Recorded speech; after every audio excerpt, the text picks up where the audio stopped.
2010 წლის გაზაფხულზე თბილისის მერმა გიგი უგულავამ და საქართველოს რკინიგზის ხელმძღვანელმა ირაკლი ეზუგბაიამ თბილისის შემოვლითი რკინიგზის მშენებლობას ჩაუყარეს საფუძველი.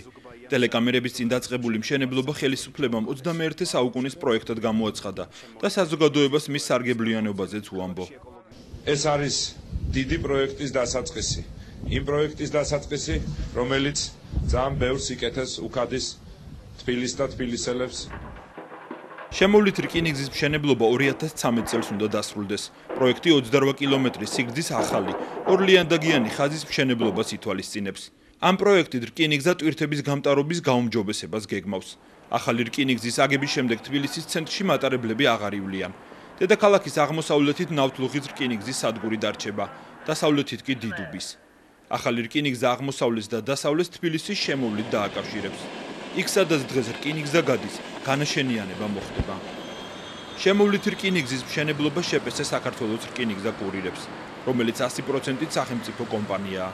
ოფიციალური ინფორმაციით სამშენებლო სამუშაოებს ჩინეთის სახელმწიფო კომპანია, შეპესე ჩინეთის რკინიგზის 23 ბიურო და ქართული კომპანია ხიდმშენი აწარმოებენ. პროექტის ბიუჯეტი 290 მილიონ ევროს შეადგენს. თავდაპირველი ინფორმაციით 100 მილიონი ევროს მოცულობის სესხს რკინიგზას ევროპის რეკონსტრუქციის და განვითარების ბანკი EBRD აძლევდა.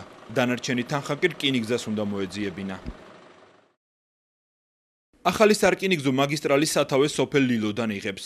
თბილისის ზღვის ჩრდილოეთით 1 კილომეტრში გაივლის და სოფელ გლდანის და ავჭალის დასახლების შემდეგ ძველ რკინიგზა ზახესის დასახლებაში შეუერთდება. სამშენებლო დერეფანში 800-ზე მეტი კერძო საკუთრება მოექცა. რკინიგზის ინფორმაციით მათ მიერ მოსახლეობისთვის გადახდილმა საკომპენსაციო თანხამ 25 მილიონ ლარს გადააჭარბა. დაზარალებული მოსახლეობა სახალხო დამცველს დახმარებას თხოვს. დაახლოებით 100-მდე მესაკუთრე საქართველოს რკინიგზის მოქმედები დღემდე უკმაყოფილოა. მათმა ნაწილმა ან საერთოდ ვერ მიიღო ფინანსური კომპენსაცია, ან მცირე რაოდენობის. მესაკუთრეები უკვე 2 წელია თავიანთ პროტესტ საჯარო შეხვედრებზე გამოთქვამენ. მე მესმის ძალიან კარგად რომ მე სახელმწიფო საქმეს და ქვეყანას უნდა ემსახუროს რკინიგზა, ისევე ჩემს შვილებს და შვილიშვილებს უნდა ემსახუროს, მაგრამ მე არ უნდა დავჭე დაჩაგრული. რკინიგზამ მესაკუთრეებისგან ქონების გამოსყიდვა 2010 წელს დაიწყო.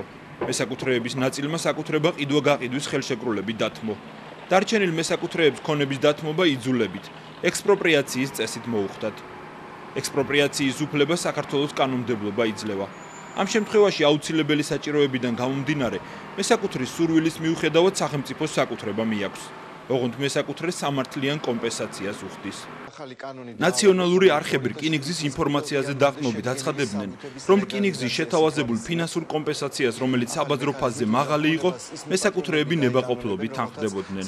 ფასები ევროპის რეკონსტრუქციისა და განვითარების ბანკების მოთხოვნისა და სტანდარტების მიხედვით განისაზღვრა. საბაზრო ფაზს საკომპენსაციო ღირებულებაც ემატება, რაც ძირეულ თანხაზე 35-40%-ით მეტია. იმ ადამიანების უმრავლესობა, ვინც რკინიგზას ქონება თითქოს და ნებაყოფლობით დაუთმო, კამერის წინ საუბარზე უარს ამბობს. პირად საუბარში აცხადებენ, რომ თუ რკინიგზის შეთავაზებულ ფასს და წინადადებას არ დათანხმდებოდნენ, მათ პრობლემების შექმნით დაემუქრნენ. თამაზ ლობჟანიძე ერთ-ერთია, ვინც ინტერვიუზე დაგვთანხმდა. ის ოჯახთან ერთად 28 წელი ავჭალის დასახლებაში ცხოვრობდა. მის საკუთრებაში სამსართულიანი კაპიტალური სახლი, კაპიტალური ფარეხი და 10 წლოვანი ხეხილით გაშენებული 600 კვადრატული მეტრი ეზო იყო. ახალი რკინიგზა მის ეზოს კვეთდა და ქონების დათმობა მოსთხოვეს. მას ჯამში $70,000 შესთავაზეს. მე ვთხარი მე 290 ლარას რა ვიყიდო მე ვთხარი. თქვენ $600 ყიდით კვადრატულ მეტრს და მე $290 ლარას რა ვიყიდო. სულ ჯამში რა თანხა გამოგივიდა? 125,000. მაშინ იყო დოლარი 191. ანუ რამდენი გამოვიდა? 69. $69,000. 600 კვადრატული მიწა და გარაჟი და 3 სართულიანი სახლი. 200 კვადრატული იყო საცხოვრებელი. ლობჟანიძემ შეთავაზებულ თანხად მისი სახლის მსგავსი ქონება ვერ მოიძია და რკინიგზას თანხის დამატება მოსთხოვა. დამემატეს მე ვთქარი რომ ბინა ვიყიდო მე ვთქარი. მე არ მაწყობს რა ამბობ ესაო პროექტი არისო საერთაშორისო ის შენ ვინდა კითხება მაგას. თუ არ დათანხმებოდით რა მოხდებოდა? ნუ არ ვიცი აი მე შეიძლება დამაპატიმრებდნენ ალბათ. დაიჭირეს ქალი და წაიყვანეს. ქალზე იყო გაფორმებული გეფიცები ძალას მოგვეწირეს. თქვენი მეუღლე? ხო. და მეუღლე სად წაიყვანეს თქვენ? იქ გეოგრაფიკებთან. პოლიციამ წაიყვანა? პოლიცია იყო რა. და რას თხოვდნენ? მოაწერე ხელი რომ მეც არ გეკუთვნის. ლობჟანიძე იხსენებს, რომ მოლაპარაკებაში პოლიცია ჩაერთო და იძულებული გახდა რკინიგზის შეთავაზებას დათანხმებოდა. მერიდან მარტო მითხრესაც. ვინ აღმოჩნდა სინამდვილეში? სინამდვილეში მილიცია იყო რა. მართალიო ვიზიო ბევრი გაქვს ნამუშევარი ნაშრომი კი სახლი კარგია მაგრამ არამედ დაგიმატებს მოაწერე ხელია.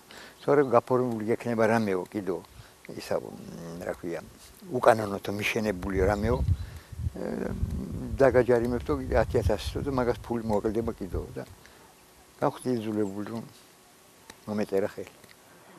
აღებული თანხით დიდუბეში იტალიურ ეზოში შვილებს სახლი შეუძინა. თვითონ კი ავჭალის დატოვება უჭირს და ერთ-ერთ დაწესებულებაში ცხოვრობს.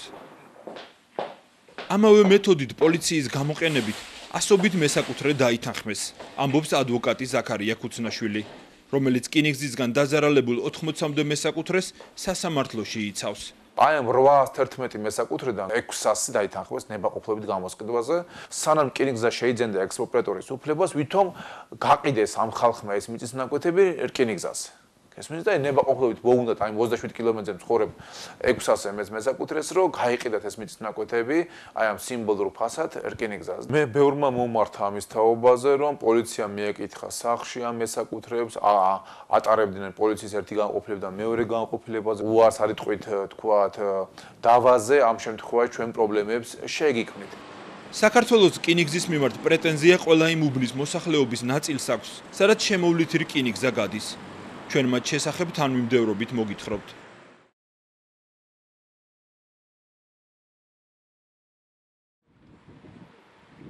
ავჭალის დასახლებას ახალი რკინიგზა შუაზე კვეთს. სოფელ გდანიდან ავჭალამდე გვირაბის მეშვეობით გამოდის და დასახლებულ პუნქტში 10 მეტრზე მეტი სიმაღლის მიწაყრილზე გადის. ავჭალაში რკინიგზა მხოლოდ სარკინიგზო დერეფანში მოყოლილი კერძო საკუთრებები გამოისყიდა და იქ არსებული სახლები დაანგრია. ოჯახებისთვის, რომელთა სახლებთანაც ლიანდაგი 10-დან 30 მეტრში ჩაივლის, რკინიგზას არაფერი შეუთავაზებია. დამენგრევა, სახლის დამენგრევა და ყველაფერი. მე გზა აქედან. ამელი დეისაძე ავჭალის დასახლების ბოლოში 30 წელია ცხოვრობს. რკინიგზა მისი სახლიდან დაახლოებით 10 მეტრში გადის. თუმცა მისთვის რკინიგზას არც კომპენსაცია შეუთავაზებია და არც გასახლებაზე გასაუბრებია ვინმე. აი აქ სადღაც მოკლედ ასე უნდა გადმოკვეთოს. აქ უნდა გაიაროს. აქ უნდა გაიაროს. აი აქ უნდა გაიაროს. რკინიგზამ გადაკვეთოს აი ეს ხაზი, აი ესე გადაკვეთოს და აი იმ კუთხეში, აი იქ არის კიდე მეორე დასმული ხაზი. უნდა გავიდეს ასე. აი ისინი უკვე დაანგრიეს და გადაიყვანეს. ჩვენთან არავინ არ მოსულა, ჯერჯერობით არავინ არ შევხვევია, არ მოსულა, არც უთქვიათ განგრევთ, არ განგრევთ, რა შვებიან, არაფერი არ ვიცით. აი ეს არის 7-10 მეტრი დაახლოებით მეტი. საქართველოს რკინიგზის მიერ გავრცელებულ ოფიციალურ ანგარიში ნათქვამია, რომ კომპენსაციების გაცემა დასრულდა და რკინიგზამ ყველა ის ტერიტორია, რაც ჭირდებოდა ზაფხულამდე გამოისყიდა. ამ ანგარიშის მიხედვით დეისაძე და მისი მეზობლები რკინიგზიდან რამდენიმე მეტრში ცხოვრებისთვის არიან განწირულნი. მე სულ არ მინდა არ მაწყობს აქ გადასვლა, ისეთი კარგი პირობებია საცხოვრებლად, მაგრამ თუ აქ მე რკინიგზა გამივლის, როგორ უნდა ვიცხოვრო, გეკითხებით. აი მე ვიბრაცია იქნება დამენგრევა სახლი. აქ არის კლდე. მიწაყრილი, რომელზეც მატარებლები ივლიან, მაქსიმუმ 20 მეტრში გადის ავჭალაში მდებარე კიდევ რამდენიმე სახლთან. მათ შორისაა ამირან გაბიტაშვილის სახლიც. Am simuleze რომ მატარებელი 20 მეტრში და იმაში რომ მატარებელი გამოგივლის, საჩივარ არ არის აბა რა. რამდენი მეტრიანი მიწაყრილი უნდა იყოს 12 მეტრი. აგერ კორპუსი რაღაცა მე-6 სართულამდე უწევ სიმაღლეზე მიდის და ეგეც რაღაც. გაბიტაშვილმა და მისმა რამდენიმე მეზობელმა ერთი წლის წინ ხელმოწერები შეაგროვეს. ადვოკატიც აიყვანეს და რამდენიმე უწყებას წერილობით მიმართეს. მათ შორის გარემოს დაცვის სამინისტროსაც.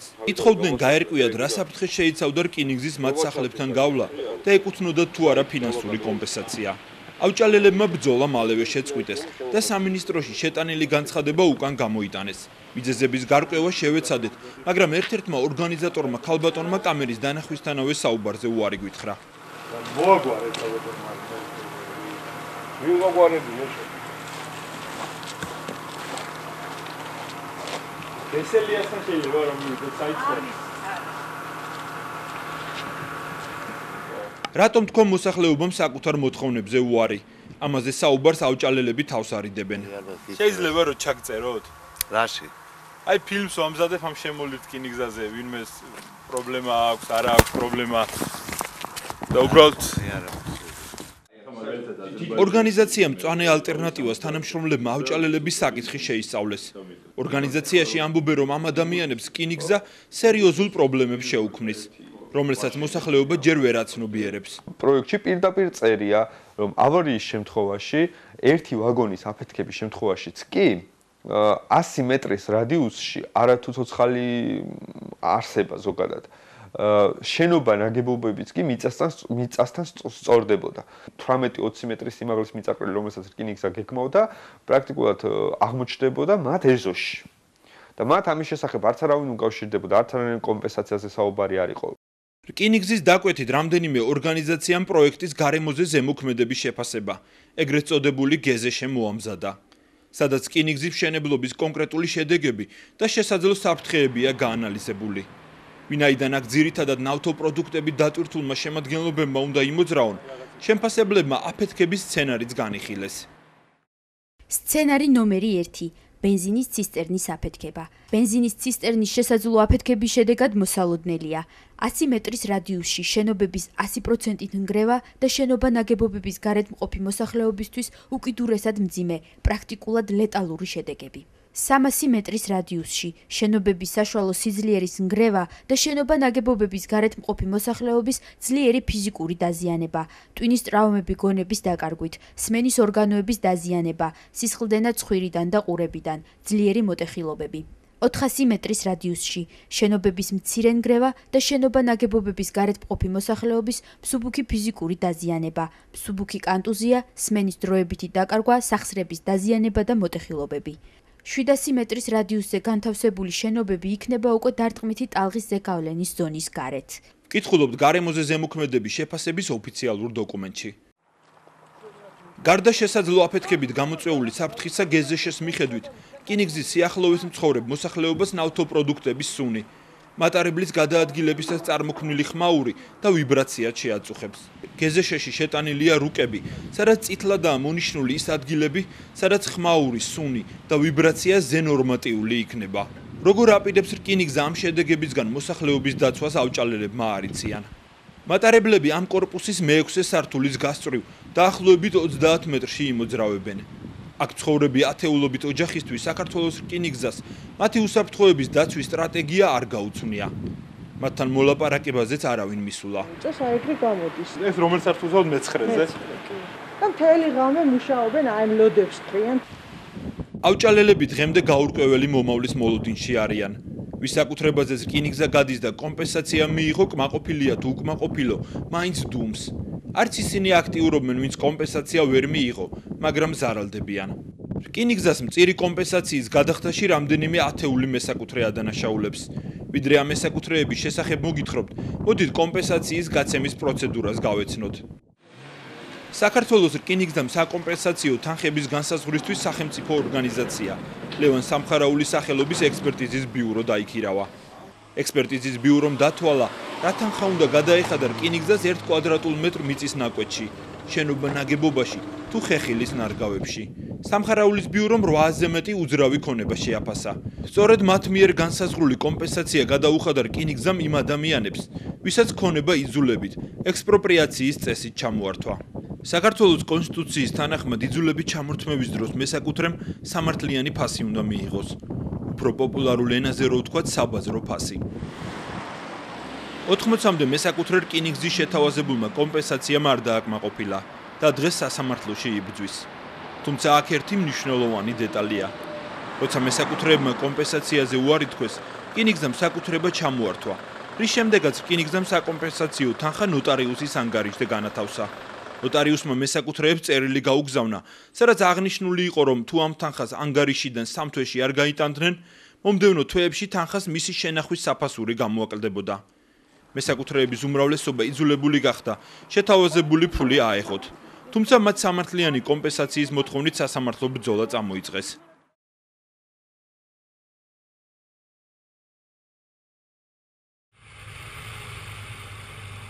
შემოვლითი რკინიგზა თბილისის ზღვა ჩრდილოეთით მიუყვება. უახლოესი მანძილი ზღვასა და რკინიგზას შორის 900 მეტრია.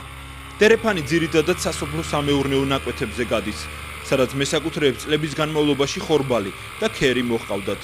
ყველაზე მცირე თანხა 1 კვადრატულ მეტრში 6 ლარი რკინიგზამ სწორედ თბილისის ზღვის მიმდებარე ტერიტორიის მესაკუთრეებს გადაუხადა. ოფიციალური ინფორმაციით ზღვაზე 1 კვადრატული მეტრი ექსპერტებმა 6-დან 20 ლარამდე შეაფასეს. რკინიგზის მიერ გავრცელებული ინფორმაციით ამ ფასს 20-30% საკომპენსაციო თანხა უნდა დამატებოდა. ლია გულისაშვილის ოჯახს თბილისის ზღვაზე 29 ჰექტარი მიწა ჰქონდა, რომელიც საჯარო რეესტრით საკუთრებაში 2005 წელს დაირეგისტრირეს. გულისაშვილების ნაკვეთი ზღვიდან რამდენიმე ასეულ მეტრში იწყება და თბილისის ზღვას გადაჰყურებს. რკინიგზის მშენებლობის დაწყებამდე მარცვლეულს თესავდნენ, რადგან ოჯახი სოფლის მეურნეობას მისდევს. რკინიგზა მის ნაკვეთს რამდენიმე ნაწილად ყოფს. ნაკვეთის შუაში 20 მეტრის სიღრმის ჭრილში ლიანდაგები გაივლის. გულისაშვილს 6 ჰექტარი მიწა ჩამოართვეს და 1 კვადრატულ მეტრში 5 ლარი და 50 თეთრი გადაუხადეს. როგორც აღმოჩნდა და გავიგე, თურმე 6 ლარად იყო შეფასებული. ექსპერტიზის დასკვნაში ასე ეწერა, რომელიც შემდეგ აღმოჩნდა ჩვენ ხელში და გავარკვიეთ და მე მეწერა 5 და 50.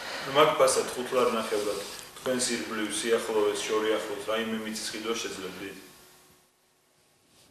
არც გამიგია და არც მსმენია. მე არ ვიცი, მაშინ ეყიდათ ჩვენთვის იქვე სიახლოვეში, თუ კი იყიდევდა, ჩვენ ესეც კი შევთავაზეთ, თუ კი გვიყიდით მიწას, კი ბატონო.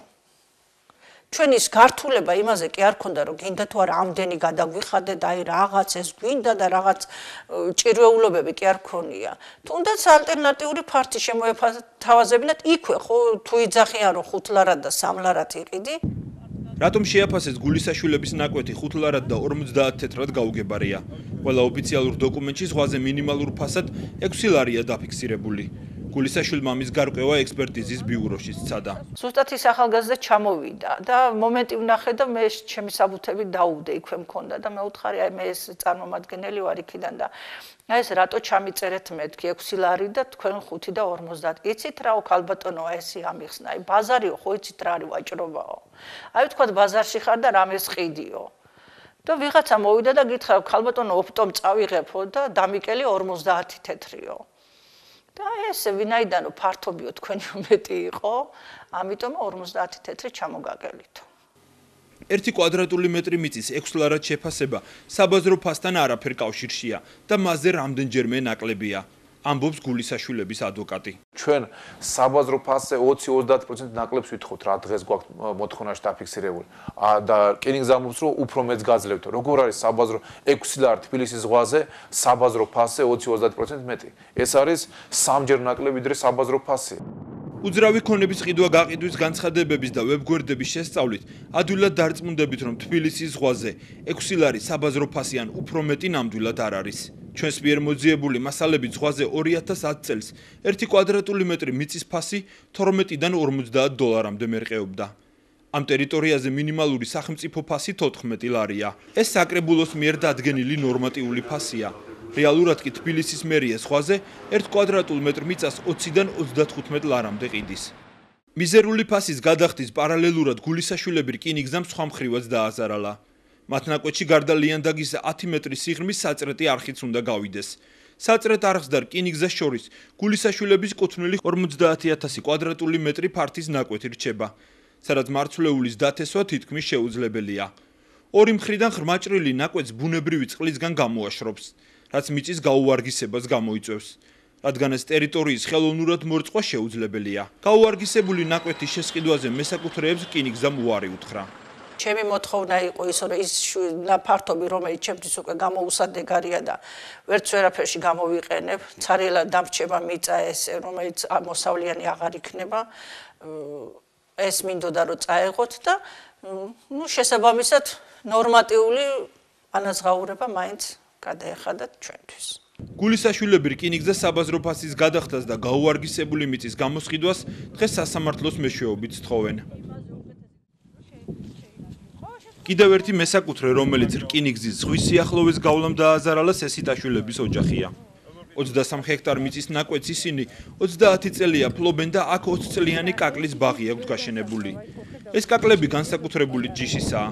მცირე ზომის მიუხედავად წელიწადში 40 სიძლევა და საკმაოდ უხსაც.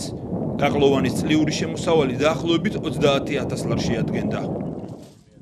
სესიტაშვილებს რკინიგზამ 1 კვადრატულ მეტრში 6 ლარი, ერთ ძირ კაკალში კი 125 ლარი შესთავაზა. მოლაპარაკება ვერ შედგა. საბოლოოდ რკინიგზამ 4 ჰექტარი მიწა იძულებით ჩამოართვა. ამ მიწაზე 800 ძირი მსხმოიარე კაკალი იყო. მოვიდნენ ღამის 4 საათზე და დილის 6 საათზე ერთი ნარგავიც რო გდომოდა ვერ ნახავდი. ღამეს შუა ღამისა შემოვიდნენ და გადათხარეს. პრობლემა ის არის რომ ძალიან დაბალ თანხას გვიხდიან. ძალიან დაბალ თანხას გვიხდიან და მთელი ჩვენი 23 წლის შრომა წყალში ჩაიყარა. ფაქტიურად მეოთხედი დაგვრჩა იმ შემოსავლის რაც ვქონდა. აი მე რომ მოვინდო მიწა ვიყიდო იმავე ტერიტორიაზე. მაგფაში მე ვერ ვიყიდი ვერაფერს. ვერ ვიყიდი მიწას. მაგრაოდენობის მიწას ვერ ვიყიდი. არა მაქვს ლაპარაკი რომ იქ ნარგავი იყოს გაშენებული. ნარგავიან სხვა საერთოდ. 1 კვადრატულ მეტრში 6 ლარი სამხარაულის ექსპერტიზის ბიუროს მიერ დადგენილი მინიმალური ფასია. ჩვენ ვიყოფებით ავჭალაში. რუსთავი 2-ის ეთერში ბიუროს წარმომადგენელი ამ ფასს ასეხსნიდა. მიწის ნაკვეთებით შეფასებას მომხდარია შედარების მეთოდით. ხა თბილისის ზღვაზე რომ ავიღოთ შეფასებულია მიწის ნაკვეთები და 6 ლარიდან 20 ლარის ფარგლებში. 6 ლარად შეფასებულია ის ნაკვეთები, რომელიც მდებარეობს ზღვიდან უკიდურესად ჩრდილოეთის მხარეს. წარმოადგენს ხრიოკ მიწის ნაკვეთებს, სადაც ვერ მოყავთ მოსავალი და ასევე არავითარი განვითარება არ არსებობს, კომუნიკაციები არ არსებობს. როგორ და რატომ ჩათვალეს ხრიოკად და უნაყოფოდ მიწა, სადაც უნიკალური კაკლის ჯიში და თითქმის ყველა სახეობის სასოფლო-სამეურნეო დანიშნულების მცენარე ხარობს გაურკვეველია. სამხარაულის დასკვნას როგორ შეიძლება ენდო, როცა გეუბნება, ეს მიწები არის გამოუსადეგარი და უნაყოფო მიწები, სადაც გვაქვს გაშენებული 20 ფაქტია, ხო? 20 ჰექტარზე გვაქვს კაკალი გაშენებული, უნაყოფო მიწა როგორ შეიძლება იყოს? სესიტაშვილების სასამართლოში რკინიგზას 1 კვადრატულ მეტრში 25 ლარს თხოვენ. მათ საკუთარი მიწა დამოუკიდებელ ექსპერტსაც შეაფასებინეს. რაღაცაზე რომ დავოფ, არა, უნდა იცოდე სამართლებრივად მართალი ხარ თუ არ ხარ მართალი და მოვიყვანეთ აბსოლუტურად ყველასგან დამოუკიდებელი ექსპერტიზა და უთხარით ჩვენ რომ ყველაზე ისეთი აი რეალურ ფასად შეგვიფასე. მან ზუსტად 3-ჯერ მეტი თანხა დაადო, ვიდრე რკინიგზამ გადაგვიხადა ჩვენ იმ ნაკვეთში. გარდა საკომპენსაციო თანხის სიმცირისა, სესიტაშვილების პრობლემას გაუვარგისებული ნაკვეთი და მასთან მისასვლელი გზის არარსებობაა. ეს ტერიტორია, რა თქმა უნდა, სადაა დღემდე დაუთავაზე, რომ ჩვენ ვერ ვიყენებთ. გზა არ არის. ესა ჩვენია, მაგრამ აი ესე დაგვრჩა რა, აქეთ რკინიგზა იქნება, აქეთ არხი იქნება, საწრეთი არხი და აქ არ ვიცი როგორ უნდა მოხვდეთ, ალბათ გვასწავლიან. აი გზა, ფაქტიურად გზა აღარ აქვს.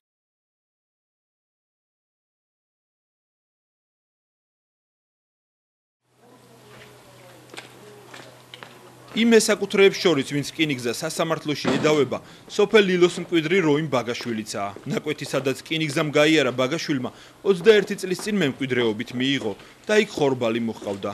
რკინიგზამ მას 4000 კვადრატული მეტრი მიწა ჩამოართვა და 1 კვადრატულ მეტრში 19 ლარი გადაუხადა. 19 ლარი, როდესაც საბაზრო ფარსი არსებობს 47 დოლარი. 47 დოლარიდან დაწყებული თითქმის 30 დოლარამდე არის ჩამოსული. ჩვენ მოვიყვანეთ აუდიტი, სპეციალურად აუდიტი მოვიყვანეთ, გავაფასებინეთ. აუდიტმა 40 ლარი შეგვიფასა აქეთკენ. ბაგაშვილის ნაკვეთი დამოუკიდებელმა კომპანიამ აუდიტ ესკორტიმ შეაფასა. 2011 წლის 15 მარტს მომზადებულ დასკვნაში ვკითხულობთ, რომ ბაგაშვილის მთლიანი ნაკვეთი 8000 კვადრატული მეტრი სულ 318,740 ლარად შეფასდა. ანუ 1 კვადრატული მეტრი 39.8 ლარად. მაშინ როცა სამხარაულის ექსპერტიზის ბიურომ ამ მიწის ფასი 19 ლარით განსაზღვრა. დამოუკიდებელმა აუდიტმა დიდ ლილოში სხვა ნაკვეთებით შეაფასა. მათი დასკვნების მიხედვით 1 კვადრატული მეტრი მიწა მინიმუმ 36 ლარად შეფასდა. ნიშანდობლივია ის, რომ თბილისის მერიამ იმავე ზონაში მდებარე ნაკვეთი 2010 წელს ელექტრონულ აუქციონზე გამოიტანა და 1 კვადრატული მეტრის საწყისი მინიმალური ფასი 25 ლარი დაადგინა. მესაკუთრეებმა ნოტარიუსებთან გაფორმებული ხელშეკრულებები მოიძიეს, სადაც ჩანს, რომ დიდ ლილოში 1 კვადრატული მეტრი მიწის ფასი 19 ლარს რამდენჯერმე აღემატებოდა. ჩვენ სასამართლოში წარვადგინეთ უამრავი აუქციონის ჩატარების დამადასტურებელი მასალა, სადაც თვითმმართველობის ორგანოები თუ სახელმწიფო ხელისუფლების ორგანოები ყიდიან მიწის ნაკვეთს იმავე ტერიტორიაზე უფრო მაღალ ფასად. უფრო მაღალ ფასად, ხოლო ხალხს თავაზობენ რამოდენიმეჯერ ნაკლებ ფასს. ალტერნატიულმა ექსპერტიზებმა დაადასტურებს ჩვენი მოთხოვნის სამართლიანობა.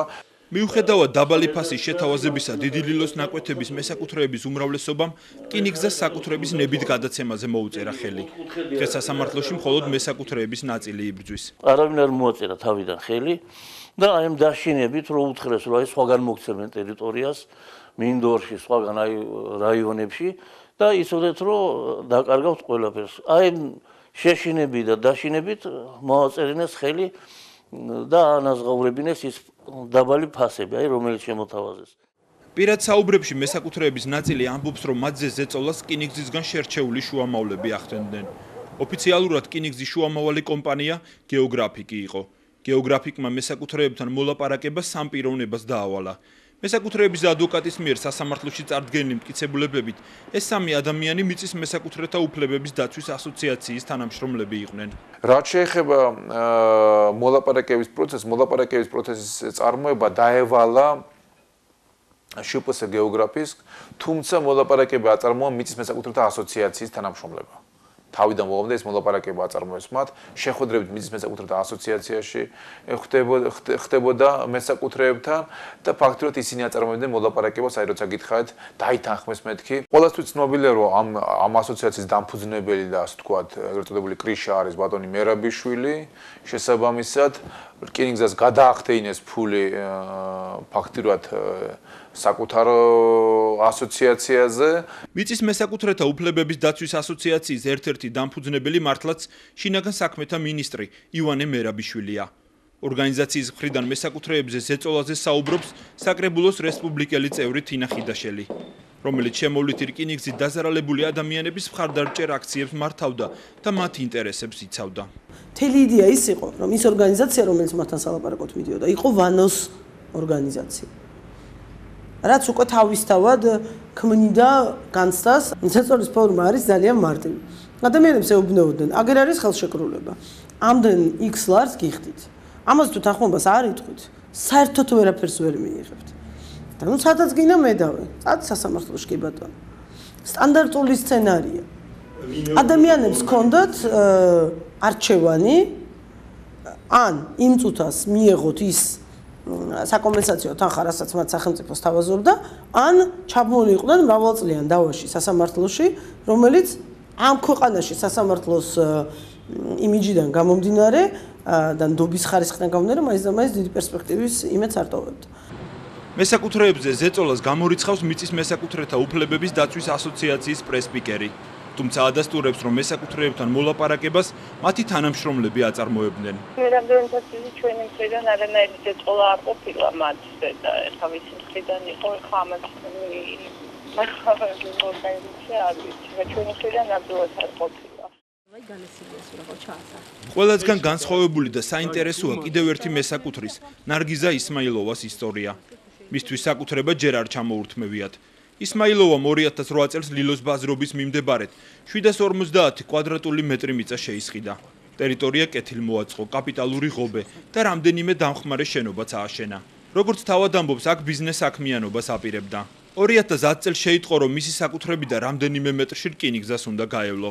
შეფასება მოვიდა უკვე იანვარში იყო სასამართლო, როცა გამომიძახეს სასამართლოზე, მაშინ იმის მერე მოვიდა შეფასება, მანამდე არა. 15000 ლარი, კი, 15000 ლარი, ეს იყო იანვრის არ მახსოვს 4 თუ 8 რიცხვს სასამართლოზე დამიბარეს, იქ რო ხმა მოვიღე, რომ შემოღობილი მაქვს და გაკეთებული მაქვს, აი მერე მოვიდა შეფასება. გაპროტესტების შემდეგ ისმაილოვა საკომპენსაციო თანხა მოუმატეს და 41000 ლარი შესთავაზეს. ეს თანხა რკინიგზის დაკვეთით სამხარაულის სახელობის ექსპერტიზის ბიუროს ექსპერტებმა გამოთვალეს. თუმცა ნარგიზა ისმაილოვა არც ამ შეფასებამ დააკმაყოფილა და ექსპერტიზა თავად დაიქირავა. მე თვითონ ავედი იმ სამხარაულში დაწერე განცხადება, მოვიდნენ შემიფასეს უკვე ორჯერ მეტი თანხა. რაც იმათ შეფასებული იყო და დაფიქსირებულია ყველაფერი, რაც არის გაკეთებული აქ. ისევ სამხარაულს. ისე კი, რა თქმა უნდა, ისე სამხარაულს კი. თვითონ სამხარაულს მე ვინც მოვიყვანე, ჩემი პირადი ვინც მოვიყვანე, მე ხო გადავიხადე იქ თანხა, ეხლა ზედმეტ ხო ჩავიწერდი, არაფერს რაც ღირდა ის ჩავიწერეს. და რა თანხა დაწერა ბოლოს? იქ წერია, მე მგონი, თუ არ ვცდები, 85 თუ 83, ესე წერია. დღეს ერთი და იგივე უძრავ ქონებაზე სამხარაულის ექსპერტიზის ბიუროს ორი შეფასება არსებობს. რკინიგზის დაკვეთით შესრულებულ შეფასებაში ექსპერტიზის ბიურომ ისმაილოვას ქონება ორჯერ ნაკლებ თანხად შეაფასა, ვიდრე კერძო დამკვეთის შემთხვევაში. ექსპერტიზის ეროვნული ბიუროს მიმართ პრეტენზია აქვს კიდევ ერთ მესაკუთრეს ნოდა რებანოიძეს, რომელიც რესპუბლიკური პარტიის წევრია და ზღვაზე 1900 კვადრატულ მეტრ მიწას 10 წელზე მეტი ხნის განმავლობაში ფლობდა. ებანოიძე პროფესიონალი ფინანსისტია. დღეს აუდიტორულ ფირმაში მუშაობს და ქონების შეფასებაშიც რიგით მესაკუთრეებზე მეტად ერკვევა. 1 კვადრატულ მეტრში მასაც 6 ლარი გადაუხადეს. სცადა მოეპოვებინა ექსპერტიზის დასკვნა, რომლითაც მისი ქონება შეფასდა, მაგრამ ვერ შეძლო. რკინიგზამ და ექსპერტიზის ბიურომ დოკუმენტის მიწოდებაზე უარი უთხრა. მე ვიცი ერთი რამ, იმ ფასში რა ფასებიც მათმა დადეს, ამ ფასებში მიწის დაკვეთს ვერ იყიდი. მე ვიცი როგორ დაადგინეს ფასი, როგორ დაადგინეს ფასი და როგორ უთხრეს მათ, რომ რკინიგზას ამდენს გადაუხდეთ და მეც არა, სწორედ ის ფასი დაადგინეს. ეხლა ეს არ იყო, ეს არ არის გაანგარიშების შედეგი, ანუ ეს ფასი არ ყოფილა რაიმე კვლევისგან გაანგარიშების შედეგი, ეს ფასი იყო, ანუ უთხრა ვინმე მას, რომ აი თქვა ამ ფასებს არ გაცდე. და ეს სამარცხვინო შეკვეთა შეასრულა სამხარაულის ბიურო. ექსპერტიზის დასკვნის მიხედვით 800-ზე მეტი ნაკვეთის ინსპექტირება ორმა ექსპერტმა დაახლოებით 2 კვირაში მოახდინა, რაც შეუძლებლად მიაჩნია მესაკუთრეების ადვოკატს. სადაც იყო ნაკვეთები, ნარგავები, დროებითი ნაგებობები, იქ ან საერთოდ არ შევიდნენ, ან ჩამოვლითი პრინციპით იმოქმედეს, იმიტომ რომ თავში ვთქვით 27 კილომეტრზე განთავსებულ 811 ნაკვეთში დეტალურ აღწერას ორი ადამიანი 11 სამუშაო დღის განმავლობაში შეუძლებელია რომ ფიზიკურად შეძლოს, იმიტომ რომ არ არსებობს ხელსაწყო, რომელიც ტექნიკურად დაითვლის ნარგავების რაოდენობას. შეიძლება არსებობს ხელსაწყო, რომელიც გაზომავს ღობის სიგრძეს, მაგრამ ნარგავების რაოდენობის და მერე ნარგავების რაოდენობიდან მათი სახეობის იდენტიფიკაციის დამდგენი ტექნიკური ხელსაწყო არ არსებობს. ჩვენს მიერ გამოკითხული მესაკუთრეები ამბობენ, რომ ექსპერტები მათ ტერიტორიაზე არ მისულან. წინააღმდეგ შემთხვევაში ამას აუცილებლად შეიტყობდნენ. ბევრ კითხვას აჩენს ხეხილის ნარგავების შეფასებაც. რუსთავი 2-ის ეთერით ექსპერტიზის ბიუროს წარმომადგენელმა ნარგავების შეფასებაზე ასეთი განცხადება გააკეთა. ნარგავები შესწავლილია თითოეული ცალ-ცალკე დამოუკიდებლად და მიყენებული აქვს ტარიფი ამ ნარგავების ჯიშიდან და დიამეტრიდან გამომდინარე. დიამეტრი პირდაპირ კავშირშია მის ასაკთან. აი რა ღირდა დავუშვათ ერთი მსხმოიარე ხეს დასრული. საშუალოდ 300-400 ლარის ოდენობით არის შეფასებული ერთი მსხმოიარე დასრული ხე. ჩვენს ხელთ არსებული ინფორმაციით მესაკუთრეებს ერთძირ ნარგავში 10-დან 300 ლარამდე გადაუხადეს. ბალია, გოგრა ბალი. და როგორ შეაფასეს? 34 ლარი არ ვიცი წვანობაზე თუ რა დადიოდნენ შემოხადა წრეზე და რამდენი წლიანი. კაკალში თუ გახსოვთ რამდენი? კაკალში გადაიხადეს 330 ლარი. ის რამდენი წლიანი იყო? ის დიდი კაკალი იყო რა ძალიან. ორი მეშოკი ჩამოდიოდა რა. თხელკედლიანი თან მეზობლებმა ენერგები იყო ამოსული და გუში მითხრა მეზობლებმა მე წამოვიღე ერთიო თიანეთში წავიღე და დასარგავას. სხვა ხეებში რა გადაიხადეთ? ამ ტყემალში. ნუ აი სულ ასე კაპიკები რა, ზოგში 18 ლარი, ზოგი აი პატარები რომელიც იყო ეს. ტალავერში ისე ძირები დახურული მოწყობილი ტალავერიც რა. და ისა რამდენი იყო 9 ლარი იყო რაღაცა. ვენახეთ და ვასში ერთ ძირში. ვასში ხო ერთი ძირი. ერთ ძირ 20 წლოვან კაკალში, რომელიც მესაკუთრის თქმით ერთ სეზონზე მინიმუმ 200 ლარის მოსავალს იძლეოდა, სესიტაშვილებს 125 ლარი გადაუხადეს. რკინიგზა მათი 120 ძირი კაკალი გაანადგურა. ნარგავებში გადახდილი თანხის რევიზიას მესაკუთრეების ადვოკატი სასამართლოში ითხოვს. ნაყოფიერების განსაზღვრა უნდა მოხდეს არა მარტო იმით, თქვათ, რა დიამეტრის ხესთან გვაქვს საქმე, არამედ იმით, რა მოსავალს იძლევა მინიმუმ 10 წლის განმავლობაში. და კომპენსაციის ოდენობის განსაზღვრისას ეს გარემოება არ იქნა გათვალისწინებული, ეს კაკალი, ეს ვაშლი, ეს მსხალი, ეს ყურძენი რა მოსავალს იძლეოდა 10 წლის განმავლობაში, იმიტომ რომ ის თუ მოიჭრა, მესაკუთრე ხო ვეღარ მიიღებს მისგან ვერანაირ სარგებელს. ასე რომ ჩვენ ამის რევიზიასაც ვითხოვთ. საერთაშორისო პრაქტიკით ხეხილის კომპენსაცია მართლაც მისი მოსავლიანობით გამოითვლება. ჩვენ ამოვიღეთ დოკუმენტაცია თუ როგორ იხდიდა კომპენსაციას BP, როცა საქართველოში ბაქო-თბილისი ჯეიჰანის მილსადენი გაყავდათ. ეს ხეხილის საკომპენსაციო თანხის გამოთვლის ფორმულაა. ერთი ძირის დასრული კაკლის წლიურ მოსავლად BP-მ 120 კილოგრამი ჩათვალა, რაც მრავლდებოდა კილოგრამის იმდროინდელ ფასზე 2 ლარ ნახევარზე და შემდეგ მრავლდებოდა მომდევნო 18 წელზე. ბიპი სწორედ მომდევნო 18 წლის მოსავლის ღირებულებას უხდიდა კაკლის მეპატრონეს. საბოლოოდ ერთი ძირი კაკლის კომპენსაცია 5400 ლარი გამოდიოდა. ეს 10 წლის წინ, როცა კაკალი ორჯერ იაფიღირდა ვიდრე დღეს და ლარიც გაცილებით მწყიდველ უნარიანი იყო. იმავე ფორმულით ერთ ძირ მსხალში მეპატრონეს საშუალოდ 1500, ერთ ძირ ბალში კი 1000 ლარი გადაუხადეს. როგორ ხდებოდა მიწისა და ნარგავების შეფასება? ამ კითხვაზე პასუხისგაცემა ჩვენ ექსპერტიზის ბიუროს თხოვეთ. რამდენიმე დღიანი ლოდინის შემდეგ გვიპასუხეს, რომ რკინიგზის დაკვეთით ჩატარებულ ექსპერტიზებთან დაკავშირებით კომენტარს არ გააკეთებდნენ. ვესაუბრე მე ჩვენს ხელმძღვანელს და სამწუხაროდ ჩვენ ვერ მივიღებთ მონაწილეობას იმაში, რა ქვია, თქვენს დოკუმენტურ ფილმში, ასე ვთქვათ. რაღაც შეფასებასთან დაკავშირებით რამდენიმე კითხვა გქონდა და როგორ მოგიცეთ? კი, არა, მესმის, ანუ ეს გაარკვიოთ იქნება თვითონ რკინიგზის იმაში რა.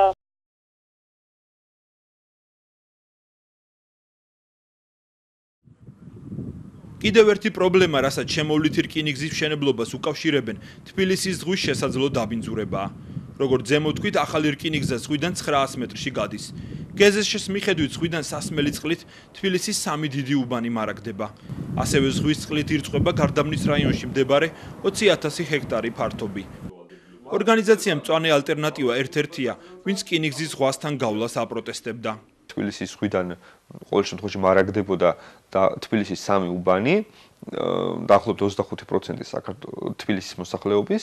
აქედან გამომდინარე, ჩვენ მქონდა ძალიან სერიოზული პრობლემები ამასთან დაკავშირებით, რომ გადიოდა იგი თბილისის ზღვიდან 900 მეტრში, მინიმალური დაშორება კი იყო 900 მეტრი, ანუ ცოტა დაშორებითაც გადის, მაგრამ იმ რელიეფიდან და იმ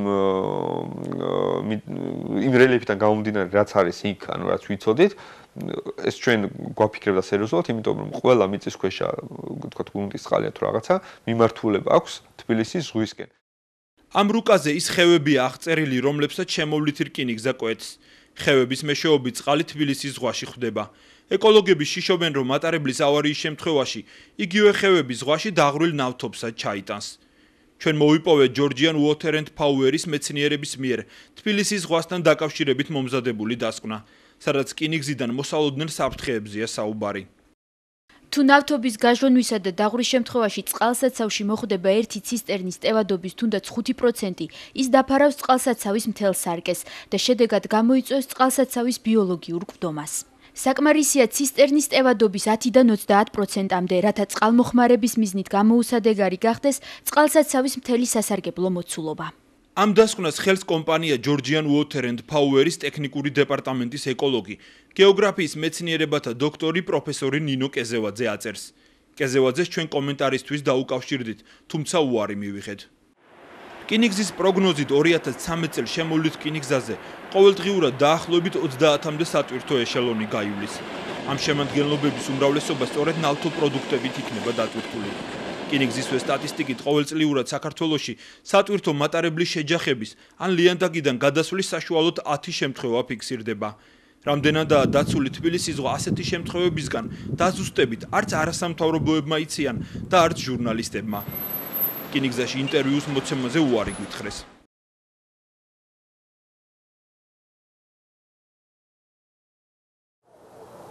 დღიდან პროექტის პრეზენტაციისა საქართველოს ხელისუფლება და რკინიგზა პროექტში ევროპის რეკონსტრუქციისა და განვითარების ბანკის EBRD-ის მონაწილეობის აფიშირებას ახდენდა, რომელსაც ამ პროექტში 100 მილიონი ევროს მოცულობის სესხი უნდა ჩაედო.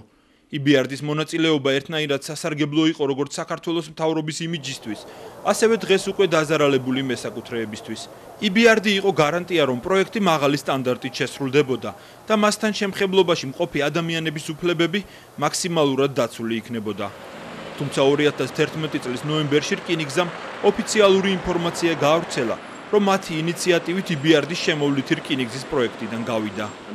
EBRD-ის გასვლას რამდენიმე წინაპირობა უძღოდა. მწვანე ალტერნატივამ ბანკს დაზარალებული მოქალაქეების სახელით საჩივარი გაუგზავნა, რამაც თანხის გადმორიცხვა დააბკოლა. EBRD არ აძლევდა სესხს, სანამ საჩივრები არ დასრულდებოდა და რკინიგზას მოუწევდა მოსახლეობასთან ურთიერთობაც, გარკვეულ დათმობებზე წასვლაც. მას მოუწევდა, რა თქმა უნდა, დამატებითი თანხების გაწევა იმისთვის, რომ განეხორციელებინა ეს პროექტი. მან უბრალოდ მარტივი გამოსავალი იპოვა, უბრალოდ თქვა EBRD-ის ეს უარი, შესაბამისად უარი თქვა ყოველგვარი პირობების შესრულებაზე. და ასე ვთქვათ, აირჩია საკუთარი სახსრები ობლიგაციებიდან მიღებული თანხისა. EBRD-ის პროექტიდან გასვლით მესაკუთრეები რთულ მდგომარეობაში აღმოჩნდნენ. ამბობს თინა ხიდაშელი, რომელსაც EBRD-ის წარმომადგენლებთან აქტიური კომუნიკაცია ჰქონდა. ნათელი გახდა, რომ პრეტენზიები იყო ძალიან სერიოზული, პრობლემა, რომელიც EBRD-მ დაინახა, სრულად მიაწოდეს საქართველოს ხელისუფლებას და მათ უბრალოდ ის ჩამოიცილეს გზიდან როგორც სერიოზული წინაღობა. მათ ჩაეკეტათ წრე. ისინი იტრიალებენ რკინიგზაში. ვერსად ვეღარ წავლენ საჩივლად, ასე ვთქვათ. საქართველოს რკინიგზამ საინვესტიციო ბანკების მეშვეობით საერთაშორისო საფინანსო ბაზარზე 250 მილიონი დოლარის ხუთწლიანი ობლიგაციები განათავსა. EBRD-ის პროექტიდან გასვლამდე გავრცელდა ინფორმაცია, რომ რკინიგზამ საერთაშორისო სავალუტო ბაზარზე 250 მილიონი დოლარის ობლიგაციები გაიტანა. მოგვიანებით გაირკვა, რომ ეს თანხა ჩაანაცვლებს EBRD-ისგან მიუღებელ 100 მილიონიან სესხს. EBRD-ის პროექტიდან გასვლით სახელმწიფოც იზარალებს. ამბობს მწვანე ალტერნატივას წარმომადგენელი. მიზეზი იყო ის რომ შეთაშორის ისეთ არაფორმალური ინფორმაციით, რაც მათ არგუმენტად მოიყვანეს მთავრობის ხდომაზე რკინიგზამ, რომ თითქოს ეს სესხი იყო მაღალ პროცენტიანი და მათ ერჩივნათ თავიანთი პროექტის დასრულება ობლიგაციებიდან მიღებული თანხებით. სინამდვილეში ობლიგაციებიდან მიღებული შემოსავალი უფრო ძვირი სესხი არის, ვიდრე EBRD-ისგან მიღებული სესხი იქნებოდა. იმიტომ რომ თვითონ თავისივე ციფრებში უწერიათ, რომ წლიური საპროცენტო განაკვეთი ლონდონის ბირჟაზე განლაგებული ობლიგაციებიდან მიღებული შემოსავლისა არის 9.875% წლიურად. EBRD-ის სესხი იყო მაქსიმუმ 5%-იანი წლიური, მაქსიმუმ. ოფიციალური ინფორმაცია EBRD-ის საპროცენტო განაკვეთის შესახებ არ არსებობს. ცნობილია მხოლოდ ის, რომ სესხი 9 წლიანი იყო. რაც შეეხება ობლიგაციებს 5 წლიანია და წლიური განაკვეთი თითქმის 10%-ია. ზემოთ მოყვანილ ყველა საკითხზე ჩვენ რკინიგზის პოზიციის დაფიქსირება გსურდა, თუმცა ერთკვირიანი ლოდინის შემდეგ ინტერვიუზე უარი გვითხრეს. საბოლოოდ კითხვების წერილობით გაგზავნაზე შევთანხმდით. საქართველოს რკინიგზის წარმომადგენელს ჩვენ 6 კითხვა მივწერეთ, თუმცა პასუხი ნაწილზე მივიღეთ. სამწუხაროდ გამოგზავნილი პასუხები ჩვენს მიერ მოთხოვნილ ინფორმაციას არ შეიცავდა. რკინიგზის წარმომადგენლებმა კითხვებზე პირდაპირი პასუხებისგან თავი შეიკავეს. ფაქტია, რომ მესაკუთრეების ნაწილი მხოლოდ ქართული სასამართლოს იმედად დარჩნენ. წამოწყებული ორი ტიპის დავიდან დაზარალებულმა მესაკუთრეებმა ერთი დავა უკვე წააგეს. საქართველოს საერთო სასამართლოებმა არ დაგვიკმაყოფილა გაუვარგისებული მიწის ნაკვეთების გამოსყიდვის დავალდებულება რკინიგზის მიმართებაში და დატოვა ძალაში მხოლოდ სამშენებლო დერეფნის ქვეშ მიწის ნაკვეთების გამოსყიდვა. სამართლიანი ფინანსური კომპენსაციისთვის სასამართლო დავა დღესაც მიმდინარეობს. ალტერნატიული ექსპერტიზის დანიშვნის და ქონების ხელახლა შეფასების მოთხოვნა საქალაქო სასამართლომ დააკმაყოფილა. თუმცა საინტერესო ფაქტი მოხდა.